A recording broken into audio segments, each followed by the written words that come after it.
জাহাঙ্গীরনগর বিশ্ববিদ্যালয়ে কোটা সংস্কারের এক দফা দাবিতে আন্দোলনরত শিক্ষার্থীদের ওপর হামলা করেছেন বিশ্ববিদ্যালয় শাখা ছাত্রলীগের নেতাকর্মীরা।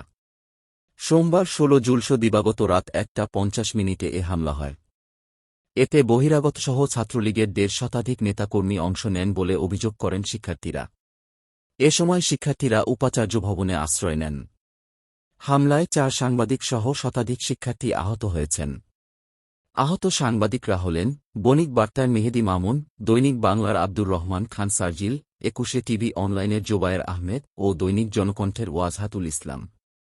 আন্দোলনরত শিক্ষার্থীরা বলেন, হামলাকারী ব্যক্তিদের অধিকাংশের মাথায় হেলমেট ও হাতে ধারালো অস্ত্র ছিল। এ সময় ২টি পেট্রোল বোমা ছুড়তে দেখা যায় তাদের। হামলা থেকে বাঁচতে শিক্ষার্থীরা উপাচার্যের বাসভবনের ভেতরে আশ্রয় নেন। এ সময় তাদের লক্ষ্য করে ইটপাটকেল ছোড়েন ছাত্রলীগের নেতাকর্মীরা। এছাড়া কয়েকটি ককটেল বিস্ফোরণ ঘটান তারা। পরে হল থেকে ২,০০০-এর বেশি শিক্ষার্থী বের হলে বিশ্ববিদ্যালয় শাখা ছাত্রলীগের নেতাকর্মীরা পালিয়ে যান।